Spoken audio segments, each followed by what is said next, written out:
The day they bulldozed my great-grandfather's bridge was the day I decided to turn their $4 million lakefront resort into a muddy parking lot. It's 6 a.m. on a Tuesday. I'm sipping coffee on my dock when I hear the rumble of diesel engines.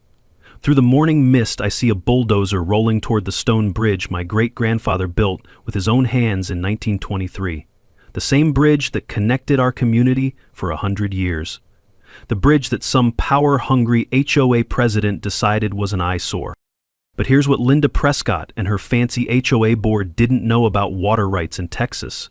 My great-grandfather didn't just build that bridge, he controlled the dam. And I'd just inherited something more powerful than any HOA bylaw, the legal right to drain their entire lake. Drop a comment. What would you do if someone destroyed your family's legacy? And where are you watching from? I want to see how many of you have dealt with these HOA tyrants. My name's Jake Morrison. I'm a civil engineer, and 3 months ago I inherited the most beautiful piece of lakefront property you've ever seen. My great-grandfather, Samuel Morrison, built our family cabin back in 1920, right after he got back from the Great War. But the real masterpiece was the bridge. Sam didn't just slap together some planks and call it good. This man hand-cut limestone blocks from the local quarry and built a proper stone arch bridge that connected our side of the lake to the main road. For 100 years, that bridge served everyone. Fishermen heading to their favorite spots, kids walking to swimming holes, neighbors helping neighbors. It was the heart of our little community. When I inherited the place, my wife Sarah and I had dreams. We'd been saving every penny, planning to retire there in a few years. I'd fix up the cabin, maybe do some consulting work from home, spend my mornings fishing off that old wooden dock. The creak of those weathered planks under my boots was like a lullaby. Then Linda Prescott happened.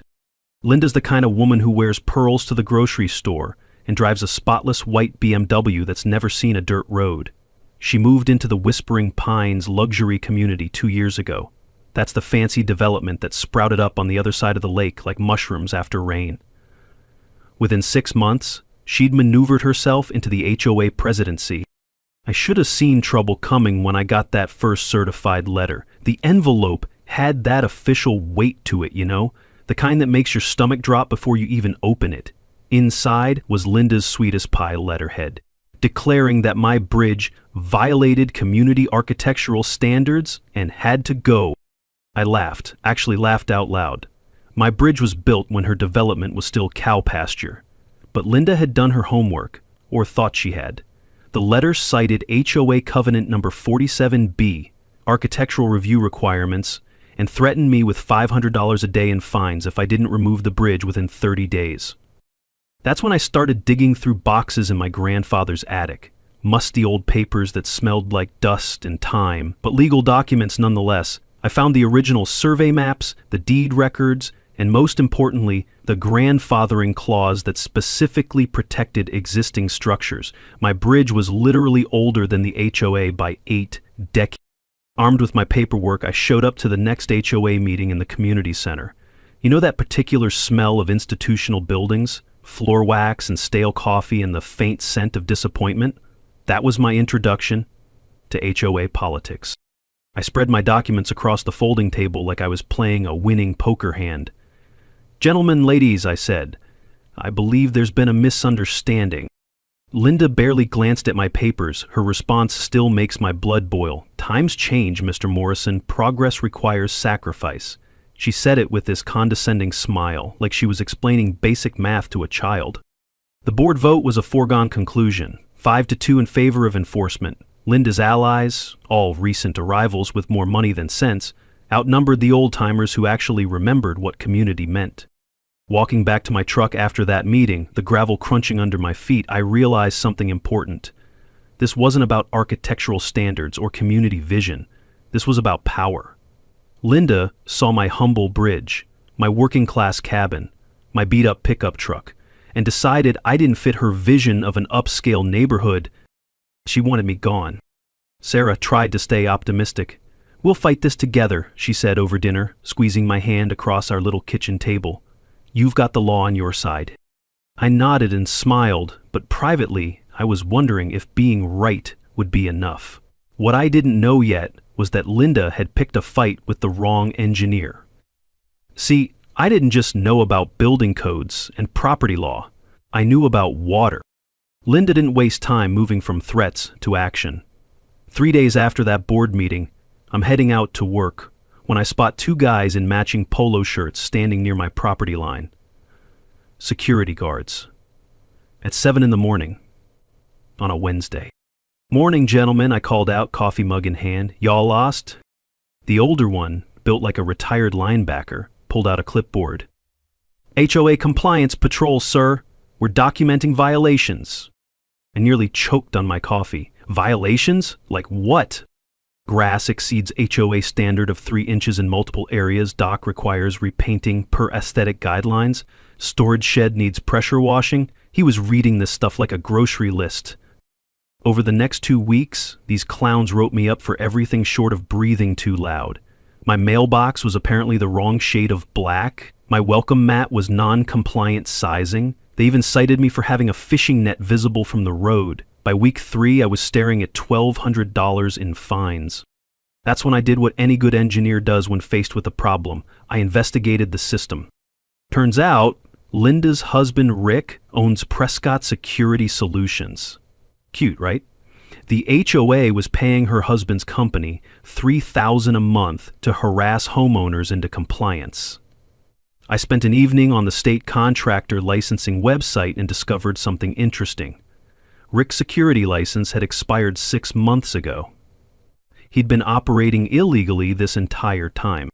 Here's a knowledge nugget for you.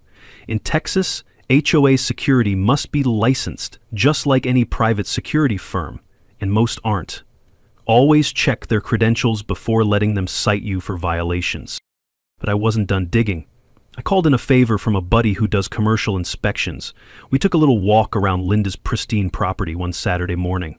Her deck extension? No permits. Her pool house? Built 6 inches over the setback line.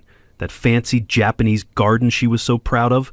According to the original survey I'd found, it was 3 feet onto my property.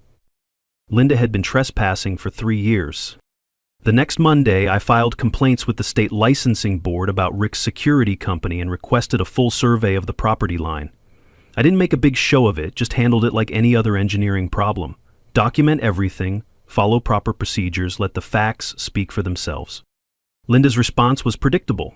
Within a week, I started hearing whispers at the hardware store. "Jake Morrison's been difficult to work with. He's lowering property values with that ugly bridge. Some people just don't understand progress."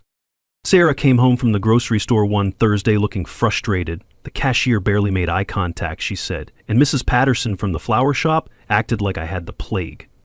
That's when the anonymous complaints started rolling in.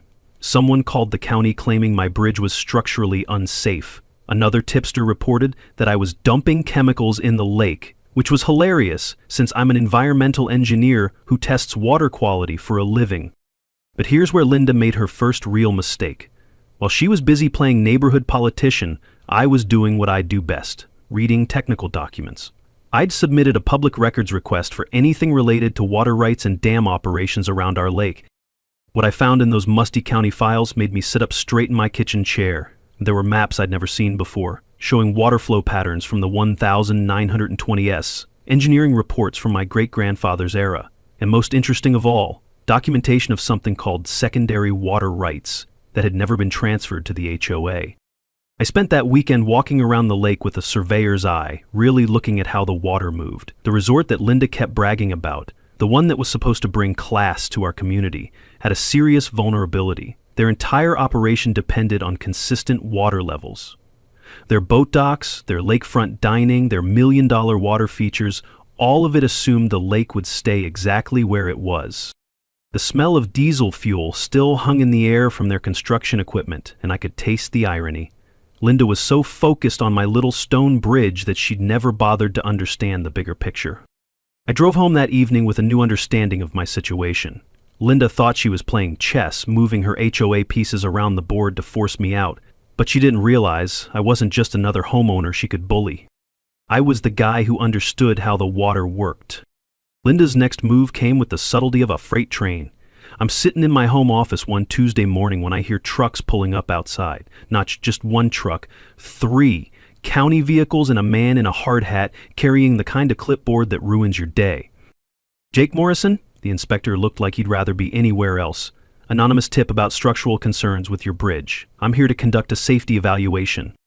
Anonymous tip. Right. I could practically smell Linda's expensive perfume lingering in the morning air. The inspection took 4 hours. This poor guy crawled over every inch of my great-grandfather's stonework with calipers and moisture meters. When he finished, he had the decency to look embarrassed. Mr. Morrison, your bridge is solid as the day it was built, but, he consulted his clipboard, current code requires seismic reinforcement for structures this size. Estimated cost for compliance is $3,000. You've got 10 days to submit improvement plans or we'll have to condemn it. $3,000 for earthquake protection. In Texas, where the biggest seismic event in living memory was when they blasted rock for the new highway. But here's where Linda got clever. The inspector handed me a business card along with the citation. Prescott Construction can handle the work. Rick Prescott gave me a quote for $12,000, says he can have it done in a week. I stared at that business card like it was a snake. Rick Prescott, Linda's husband, volunteering to fix the problem his wife had created for $12 grand. What a coincidence. That evening, I made some phone calls. Started with the State Contractor Licensing Board, where a very helpful woman named Maria pulled up Rick's file. Sir, Mr. Prescott's contractor license expired 24 months ago. He's not legally authorized to perform construction work for hire. Next call was to my buddy at the county building department. Jake, that seismic requirement, it only applies to new construction and major renovations. Existing structures are grandfathered unless they're actually unsafe. Here's your second knowledge nugget. Water rights in the American West often predate modern property law. They can trump HOA rules, zoning ordinances, and sometimes even eminent domain.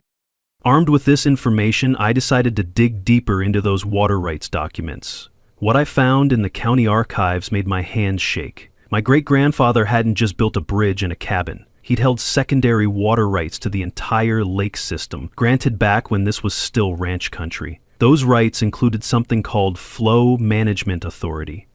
In plain English, I could legally control how much water stayed in the lake. I spent the next 2 days studying engineering reports from the 1920s dam construction. Fascinating stuff, really. The original designers built bypass channels that could redirect water around the main dam. My great-grandfather's bridge wasn't just transportation. It was positioned to control a secondary spillway system. Meanwhile, Linda was busy playing her reputation game. She'd somehow convinced 3 of my neighbors that I was unstable and potentially dangerous. I came home one evening to find new security cameras pointed directly at my property from 2 different houses. Sarah noticed it first. Honey, Mrs. Rodriguez won't even wave anymore. And Tom at the marina acted like I was carrying the plague when I stopped for bait. The breaking point came when Linda filed for a restraining order, claimed I'd made threatening statements about the dam and posed a clear and present danger to community safety. The judge took one look at her evidence, which consisted entirely of my public records requests and my questions at HOA meetings, and tossed it out. But the damage was done. Half the neighborhood now thought I was some kind of unhinged domestic terrorist. That's when I made a discovery that changed everything. I was reviewing the resort's environmental impact study when I noticed something in the fine print. Their bank loan had very specific requirements about water levels. If the lake dropped below a certain depth, their entire $4 million loan would become immediately due. The resort's grand opening was 3 months away. Deposits had been collected for weddings, corporate retreats, fishing tournaments. Linda's family had invested $500,000 of their own money in the project. I sat in my kitchen that night, staring at those loan documents, and realized something profound. Linda thought she was fighting a battle about HOA rules and property aesthetics. But she'd picked a fight with someone who understood the one thing her entire development depended on. Water doesn't care about HOA bylaws. It flows according to physics and legal precedent, and I was beginning to understand that I held more power than any HOA president ever could. The metallic taste of stress had been my constant companion for weeks, but that night it was replaced by something else entirely, the taste of possibility. Linda's patience finally snapped the week before Thanksgiving. I'm checking my mailbox when I see her marching across the street in those ridiculous white heels, clutching another manila envelope like it contained nuclear launch codes. "Mr. Morrison," her voice could have cut glass, "I'm calling an emergency HOA meeting. Your bridge represents an immediate safety crisis that cannot wait for normal procedures." She thrust the envelope at me with enough force to give me a paper cut. Inside was a notice for a crisis intervention meeting scheduled for the next evening. The agenda was simple: vote to authorize immediate bridge removal with or without my consent. The meeting was a circus. Linda had imported her golf partner from Dallas, some guy claiming to be a structural engineer who'd never actually seen my bridge but was happy to declare it a death trap. His presentation included phrases like catastrophic failure risk and imminent public danger, real professional stuff. The vote was swift and merciless, 7-1 in favor of immediate removal. The lone dissent came from Mrs. Chen, an 80-year-old woman who'd lived here since the 1960. Everyone else had either been bought, intimidated, or convinced that I was some kind of bridge-building madman. "A contractor will begin tomorrow morning," Linda announced with barely concealed glee. "Removal fees of $15,000 will be added to Mr. Morrison's account. If payment is not received within 30 days, a lien will be placed on the property." $15,000 to destroy something my great-grandfather built with his own hands. I drove home in a fog, the rough texture of my steering wheel the only thing keeping me grounded. Sarah took one look at my face and poured 2 glasses of wine without saying a word. That night, I did something I'd never done before in my engineering career. I filed an emergency injunction in county court. Not because I was confident it would work, but because I was out of other options. The hearing was scheduled for 9 a.m. the next morning, exactly when Linda's contractor was supposed to start demolition. I walked into that courthouse at 8:30 carrying a banker's box full of documents, water rights records, contractor licensing violations, evidence of HOA fund misuse, and structural reports proving my bridge was safer than most county roads. Judge Martinez listened for exactly 12 minutes before making his decision. Emergency injunction granted. 30-day temporary restraining order issued. Mr. Morrison, you have 1 month to resolve this matter through proper legal channels. I called Linda from the courthouse parking lot. "Demolition's canceled," I said. "You might want to tell your contractor." The silence stretched so long I thought she'd hung up. Then, "This is war, Mr. Morrison. I hope you understand that." Here's knowledge nugget number 3. Emergency injunctions can halt HOA actions if you can demonstrate immediate, irreversible harm, but you need documented evidence, not just angry feelings. That afternoon, I discovered something that made Linda's declaration of war feel almost quaint. I was reviewing HOA financial records, which are public documents by the way, when I noticed some interesting discrepancies. Over the past year, Linda had authorized $30,000 in legal consultations and emergency contractor services. Every single payment went to companies owned by her husband or her brother-in-law. I spent the weekend playing forensic accountant, cross-referencing every payment with business licenses and corporate filings. Linda hadn't just been using HOA funds to harass me. She'd been treating the community treasury like her personal piggy bank. But the real revelation came when I found the lake's original engineering survey from 1923. My great-grandfather hadn't just built a bridge. He'd positioned it as a control structure for what the old documents called secondary flow management. The bridge wasn't just crossing the water. It was part of a larger water control system that included the main dam. I spent hours studying those faded blueprints, the musty smell of old paper filling my kitchen as I traced water flow patterns with my finger. The more I understood about the original design, the more I realized Linda had made a catastrophic error in judgment. She thought she was fighting some working-class guy with a stubborn streak, but my great-grandfather had been the chief engineer on this entire lake system. He'd built redundancy and control into every structure, including his bridge. That Sunday evening, I called my old professor from A&M, a guy who specialized in historical water rights law. After I explained the situation, he was quiet for a long moment. "Jake," he finally said, "if what you're telling me is accurate, you don't just own a bridge. You own water management authority for that entire lake system. That's not an HOA matter anymore. That's federal water rights law." I hung up the phone and walked out to my dock. The taste of November air was sharp and clean, carrying the scent of coming winter. For the first time in months, I smiled.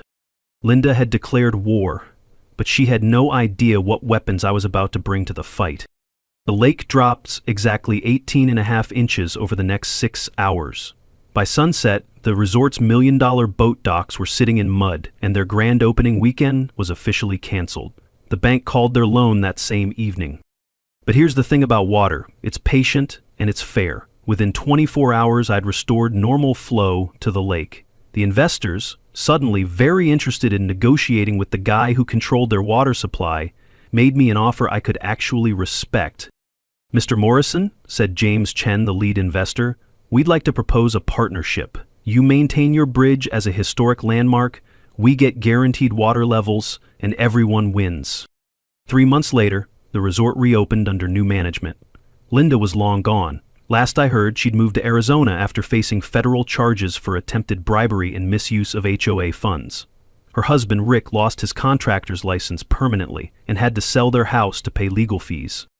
The new HOA board, led by Mrs. Chen and Tom Rodriguez, established the Morrison Bridge Historic District. My great-grandfather's bridge became the centerpiece of a community heritage trail that actually brought more tourists than Linda's exclusive resort vision ever could have. Property values didn't collapse like Linda had predicted. They actually increased. Turns out, people like living in communities with authentic history and neighbors who look out for each other, rather than corporate developments run like private kingdoms. Sarah and I used our newfound local celebrity to establish the Samuel Morrison Water Rights Scholarship for engineering students at Texas A&M. Funded by speaking fees from the dozen water rights conferences where I've told this story, it's already helped 5 kids study environmental engineering. The first recipient was Maria Rodriguez, Tom's daughter, who wants to specialize in sustainable water management. She'll graduate next spring and has already accepted a position with the State Water Authority. The ceremony was held on the bridge, naturally, with the entire community celebrating together. Tom got promoted to resort manager and hired back all the employees Linda had laid off during her reign of terror.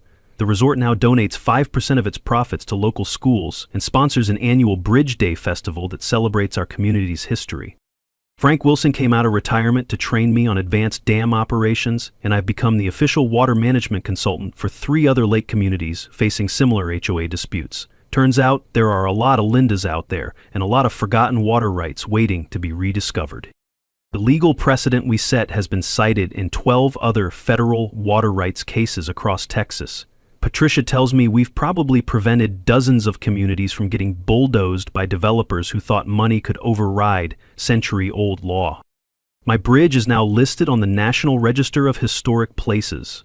Every morning I walk across those limestone blocks my great-grandfather laid with his own hands, and I can almost hear him chuckling about how his water management system saved the day. The resort thrives, the community is stronger than ever, and our little lake has become a model for how development and history can coexist when people choose cooperation over domination. Linda's story became a cautionary tale about the dangers of unchecked HOA power.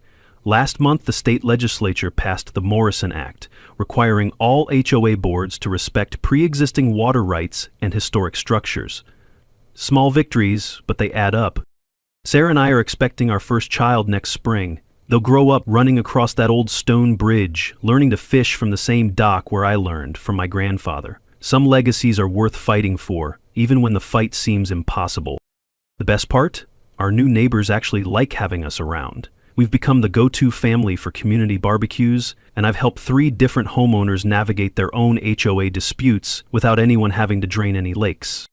But if you're dealing with your own HOA nightmare, remember this: knowledge is power, history matters, and sometimes the best weapon against bureaucratic bullying is understanding the law better than the bullies do. Drop a comment with your own HOA horror story. I read every one, and I've got ideas for dealing with these petty tyrants. And if you want to hear about the corrupt city council that tried to steal an elderly farmer's land through eminent domain and how century-old mineral rights saved her farm, hit that subscribe button. That's a story for next time. The sound of children's laughter echoes off the old stone bridge now, mixed with the gentle lap of water that knows exactly where it belongs. Friday morning brought the kind of chaos that makes you question reality.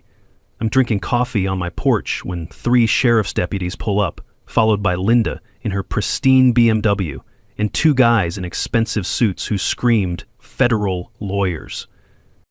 "Jake Morrison," the lead deputy looked apologetic. "We have a warrant for your arrest on charges of criminal threatening and conspiracy to commit environmental terrorism." Environmental terrorism. For exercising legal water rights my family had held for a century. Patricia had warned me this might happen. Within 2 hours, I was bonded out and sitting in her Austin office while she worked her magic with federal authorities. Turns out Linda's Blackstone lawyers had convinced a federal judge that my water rights posed an imminent threat to interstate commerce and environmental stability. The restraining order was comprehensive. I couldn't approach the dam, couldn't operate any water controls, couldn't even discuss water management in public. Linda had essentially used the federal court system to neutralize my only leverage. But Patricia smiled when she read the full order. "Jake, they just made a huge mistake. This restraining order acknowledges your water rights exist. They're just temporarily restricting them. That's federal recognition of your claim." Within 6 hours, Patricia had filed her own federal lawsuit asserting water rights violation under the Rivers and Harbors Act of 1899. More importantly, she'd obtained a counter-injunction that superseded the local restraining order. "Federal water rights trump local criminal complaints every time," she explained. "Linda's lawyers gave us exactly the precedent we needed. Here's a crucial knowledge nugget. Federal water rights enforcement can override local law enforcement actions when historical claims predate state and local jurisdiction." But Linda wasn't done with her scorched earth campaign. That afternoon, I discovered she'd hired a private security firm to patrol the dam area 24 hours a day. Not just any security firm, ex-military contractors who looked like they'd stepped out of an action movie. Sarah came home from the grocery store with news that made my stomach drop. "Honey, there are news trucks at the end of our street, and Mrs. Patterson said Linda's been telling people you're planning to poison the water supply." Poison the water supply. Linda had officially jumped from harassment into full-blown character assassination. The media circus exploded over the weekend. Local TV stations ran stories about domestic eco-terrorism and water rights extremism. Linda appeared on 3 different news programs playing the role of concerned community leader, protecting innocent families from a deranged individual with dangerous expertise. But the media attention worked both ways. By Sunday, property rights organizations from across Texas were calling to offer support. Environmental lawyers were volunteering their services. Even some resort employees were quietly reaching out to say they supported my position. The community was splitting down the middle. Longtime residents who remembered my great-grandfather rallied around my family's history. Newer residents, terrified their property values would tank, sided with Linda's development vision. Monday brought the nuclear option Linda had been building toward. The HOA board called an emergency community protection meeting to authorize any and all measures necessary to prevent me from accessing the dam. They'd essentially voted to hire armed guards to stop me from exercising federally protected water rights. That's when Frank Wilson made a decision that changed everything. He called me at 6 in the morning with an offer that made my hands shake. "Jake, I've been operating this dam for 30 years, never seen such a mess over something so simple. I'm retiring effective immediately, and I'm recommending you as interim dam operator under your water rights authority." Interim dam operator. With federal water rights and official operational authority, Linda's private security couldn't legally stop me from doing routine maintenance, including testing the secondary flow channels. The final piece fell into place when Tom Rodriguez called with information that would destroy Linda's credibility forever. He'd been wearing a wire during his conversations with the sheriff's department, documenting Linda's attempted bribery. "Jake, she offered me $15,000 yesterday. Said if I could make it look like you sabotaged the controls yourself, she'd make sure I got a promotion and a raise. I've got it all recorded." $15,000 for false testimony. Linda had crossed from civil disputes into federal felony territory. That evening I sat with Sarah on our dock, listening to the gentle lap of water against the pilings. The smell of approaching rain hung heavy in the air, and I could taste the electricity of the coming storm.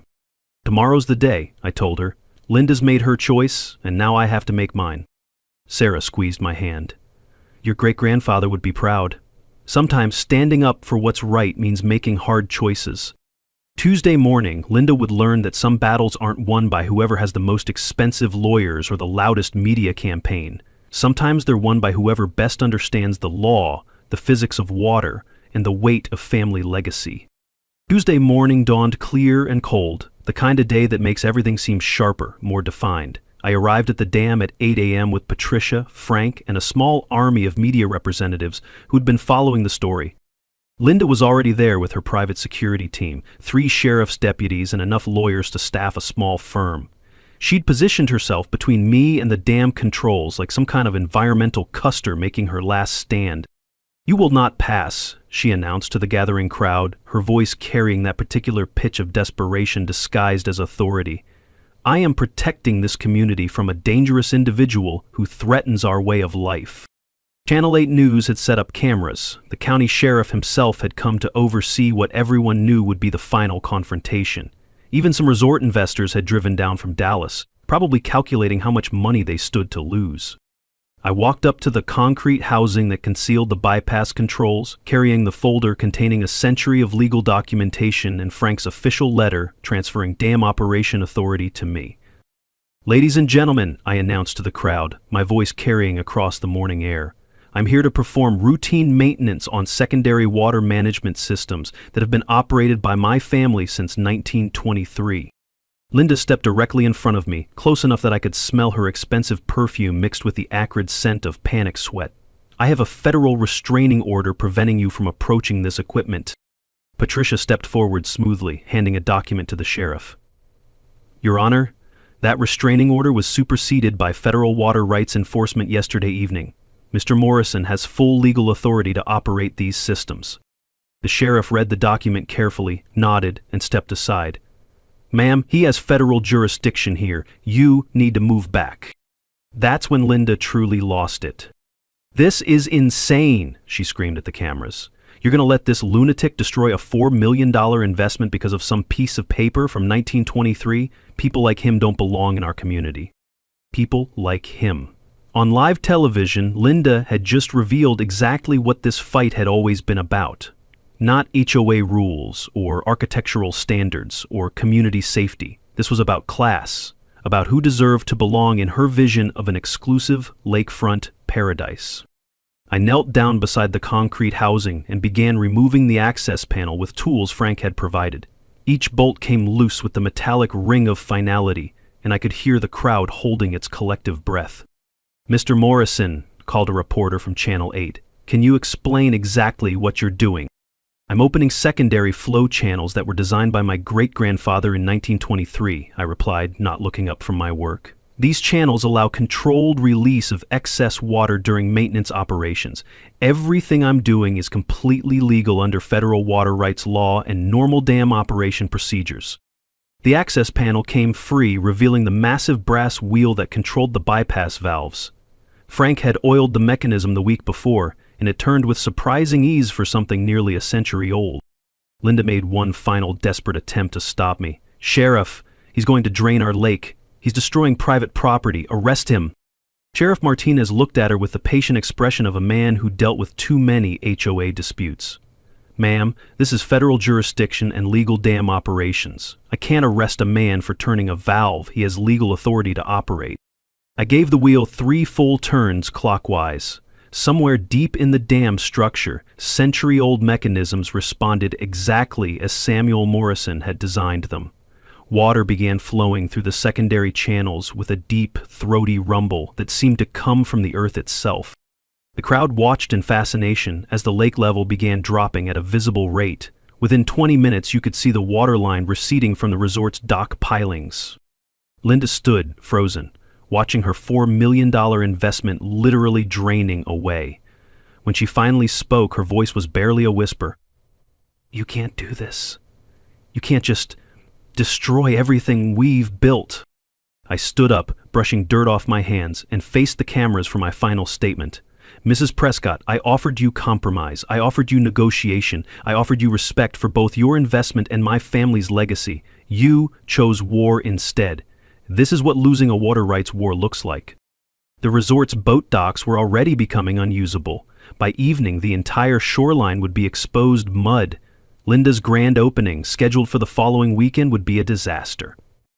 But the most beautiful sound of the morning wasn't the rushing water or the clicking cameras. It was Mrs. Chin's voice, carrying clearly across the crowd. "Welcome home, Jake. Your great-grandfather would be proud." Monday morning, I drove to the county archives with the kind of focused intensity I usually reserved for major engineering projects.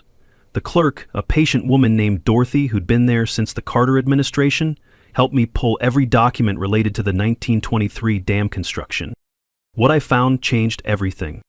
Buried in a file marked Historical Water Management Lake Morrison System was the original construction contract, not just for the dam, but for the entire water control infrastructure. My great-grandfather Samuel Morrison wasn't just some farmer who built a bridge.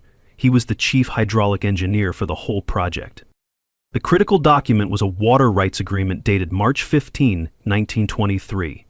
In legal language that took me 3 readings to fully understand, it granted Samuel Morrison and his heirs perpetual secondary water rights, including flow management authority for Lake Morrison and associated tributaries. Flow management authority. Those 3 words meant I didn't just have the right to use the water, I had the legal authority to control how much water stayed in the lake. But the real bombshell was what I found next. The resort's bank loan documents, which were public records since they'd received county tax incentives, included specific performance clauses. If the lake level dropped below 18 inches from full capacity for more than 72 hours, the entire $4 million construction loan would be called due immediately. 18 inches. I did the math in my head. The lake was currently 22 inches below the spillway. If I opened the secondary channels my great-grandfather had built, I could drop it another 18 inches in about 6 hours. The resort had collected over $200,000 in deposits for their grand opening weekend. Wedding parties, corporate retreats, fishing tournaments, all assuming they'd have a pristine lake for their events. Linda's family had personally invested $500,000 of their own money in the project. Her husband Rick had co-signed the loan, using their house as collateral. I sat in that archive room, surrounded by the smell of old paper and bureaucratic dust, and realized I was holding a nuclear weapon in a water rights war. The moral weight of it hit me immediately. This wasn't just about Linda anymore. The resort employed 43 people. I'd checked. Waitresses, groundskeepers, boat captains, cleaning staff. Most of them were local folks who needed those jobs. But Linda had made this personal. She'd tried to destroy something that represented 4 generations of my family's history. She'd used community funds to line her own pockets. She'd turned neighbors against each other and treated our little lake community like her personal kingdom. I spent that afternoon walking around the old dam structure, really studying it for the first time as an engineer rather than just a nostalgic grandson. The 1920s construction was brilliant in its simplicity. Samuel Morrison had built manual bypass valves into the original design, hidden under decades of moss and rust, but still functional. The irony was perfect. Linda had spent months fighting me over HOA architectural standards while sitting on top of a water system I could control with a few turns of a century-old valve wheel. That evening, I made a decision that would define everything that came next. I wouldn't use this nuclear option immediately. Linda deserved one final chance to step back from the brink, one opportunity to negotiate like reasonable adults instead of playground bullies. But if she refused, if she continued to push and escalate and try to destroy my family's legacy, well, Linda was about to learn that some wars aren't won by whoever has the most expensive lawyers or the fanciest development plans. Sometimes they're won by whoever best understands the physics of water and the weight of history. I walked back to my cabin that evening with a strange sense of calm. For the first time in months, I wasn't the underdog anymore. I wasn't the guy getting pushed around by petty authority and bureaucratic intimidation. I was the guy who could drain their lake. The next morning, I started assembling my team. First call went to Patricia Gomez, a water rights attorney in Austin who specialized in historical claims. Her reputation preceded her. She'd successfully defended ranchers against corporate water grabs and knew Texas water law better than most judges. "Jake," she said after I'd explained the situation, "if your documentation is solid, you're not just holding a strong hand. You're holding a royal flush in a game where everyone else thinks they're playing checkers. Patricia agreed to take the case on contingency, which told me everything I needed about her confidence level. She'd drive up the next weekend to review all the documents and assess our legal position. Next, I called Frank Wilson, the old-timer who'd been operating the dam for 30 years. Frank had actually worked alongside men who'd learned the system from my great-grandfather. If anyone understood the mechanical reality of the water controls, it was him. "Your granddaddy was a smart man," Frank told me over coffee at the diner. "Built redundancy into everything. These new folks running the resort, they don't even know those bypass channels exist, haven't been used since the drought of '86. Frank agreed to walk me through the entire system and explain exactly how the manual controls worked. More importantly, he confirmed that everything I wanted to do was not only legal, but well within normal dam operation parameters. My team was growing. Mrs. Chen, the elderly neighbor who'd been my only ally on the HOA board, introduced me to Tom Rodriguez, who worked maintenance at the resort. Tom was caught in the middle. He needed his job, but he'd grown up fishing off my great-grandfather's bridge and understood what it meant to the community. "Most of us employees know Linda's bad news," Tom confided. "She treats the staff like servants and the local contractors like dirt. But we can't afford to lose our jobs over principles." Sarah's sister Monica, a paralegal in Dallas, volunteered to help with research. Within 2 days, she'd compiled a comprehensive file on Linda's financial irregularities and HOA violations. The evidence was damning. Linda had essentially been embezzling community funds for months. Here's what I learned about assembling a legal strategy. Water rights attorneys often cost $300 an hour, but historical claims can be worth millions if you have the documentation to back them up. Patricia laid out our negotiation framework during her weekend visit. We'd offer Linda a face-saving compromise. I keep my bridge, she gets architectural approval authority for all new construction, the resort gets guaranteed minimum water levels for their operations, and Linda gets to claim victory for preserving community standards. But we also prepared the nuclear option. If Linda refused to negotiate, I had the legal authority to exercise my water management rights. Patricia explained that this could include routine maintenance of the secondary flow channels, which happened to involve releasing enough water to drop the lake level below the resort's lone trigger. The beauty of it was the timing. Spring runoff season was ending, which meant any water I released wouldn't be naturally replenished for months. By the time the lake refilled, the resort would have missed their entire summer season. Frank walked me through the mechanical process on a quiet Tuesday morning. The bypass valves were hidden under a concrete housing that looked like part of the original dam structure. "Your granddaddy designed this so it could be operated by one man with basic tools," Frank explained. "Turn this wheel clockwise, water flows through the secondary channel. Turn it back, flow stops." I practiced the motions until I could operate the system with my eyes closed. The wheel turned with surprising ease for something that hadn't been used in decades, a testament to Samuel Morrison's engineering. We established our timeline. I'd give Linda one final opportunity to negotiate at the next HOA meeting, a clear, reasonable offer delivered in front of witnesses. If she accepted, everyone wins. If she refused or escalated further, I'd exercise my water rights the following Monday morning. Monica had prepared all the documentation we'd need for media attention. Property records, water rights certificates, evidence of Linda's financial misconduct, and a clear timeline showing her escalating harassment. If this went public, we wanted the narrative to be crystal clear: reasonable homeowner versus corrupt HOA president. Sarah and I spent Sunday evening on our dock, watching the sunset paint the lake gold and red. The sound of water lapping against the pilings was peaceful, but I could hear the undercurrent of change coming. "Are you sure about this?" Sarah asked, her hand finding mine. I squeezed her fingers and tasted the evening air, sweet with the promise of summer. "Linda made this choice when she decided my family's legacy was disposable. I'm just making sure she understands the consequences." Tomorrow, Linda would get her final chance to end this war she'd started. After that, the lake would decide who really had the power here. Linda must have sensed something was coming. 3 days before the scheduled HOA meeting, I got a call from Patricia with news that made my coffee taste like ash. "Jake, they've hired Blackstone and Associates out of Dallas. That's a $2,000 an hour law firm that specializes in crushing property rights claims. Someone's very serious about this fight." Blackstone had immediately filed motions challenging my water rights documentation, claiming the 1923 agreements were archaic and superseded by modern zoning law. They'd also requested an emergency hearing to have my injunction dissolved, arguing that I posed an environmental threat to the lake ecosystem. But Linda's desperation was showing in other ways too.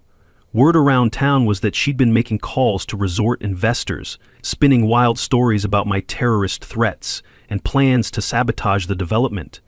The paranoia was getting to her. Thursday evening, she called her own emergency HOA meeting. The agenda was simple: declare me a clear and present danger to community safety and authorize all necessary measures to protect the resort investment. I walked into that meeting with Patricia, Frank, and a folder full of documents that could end Linda's reign permanently. The community center reeked of nervous sweat and cheap cologne. Linda's supporters had clearly been working overtime to pack the room with their allies. "Ladies and gentlemen," I said, standing up during the public comment period, "I'd like to present a final proposal for resolving this dispute." I spread my water rights documentation across the table, followed by the resort's loan agreements and Linda's financial irregularities. I keep my bridge as a historically protected structure. In exchange, I guarantee minimum water levels for resort operations and support architectural review for all new construction. The room went dead silent. You could practically hear Linda's brain processing what she was seeing. "This is extortion," she finally hissed. "You're threatening to destroy a $4 million investment because you can't follow simple community rules." Patricia stood up smoothly. "Mrs. Prescott, my client isn't threatening anything. He's offering to guarantee your water supply in exchange for respecting his grandfathered property rights. That's called negotiation." Linda's face turned the color of boiled lobster. "I don't negotiate with terrorists. This board will not be held hostage by environmental extremism."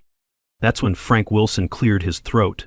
"Ma'am, with respect, Jake's got legal authority over secondary water management that predates your development by 80 years. This isn't extremism, it's property law." The vote was swift and predictable. Linda's board rejected the compromise 6-2, with only Mrs. Chen and old Mr. Patterson supporting negotiation. Linda seemed to think she'd won some kind of victory. "Mr. Morrison," she announced with theatrical smugness, "your threats hold no power here. This community will not bow to your intimidation tactics." Walking out of that meeting, the crunch of gravel under my boots sounded like a countdown timer. Linda had been given every opportunity to end this reasonably. She'd chosen escalation over common sense.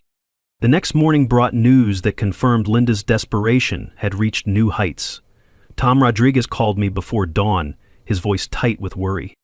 "Jake, you need to know Linda offered me $10,000 cash to sabotage the dam controls. Said it would look like equipment failure and you'd get blamed for any damage." $10,000. Linda was so terrified of losing control that she'd moved from harassment to attempted bribery to outright sabotage. "What did you tell her, Tom?"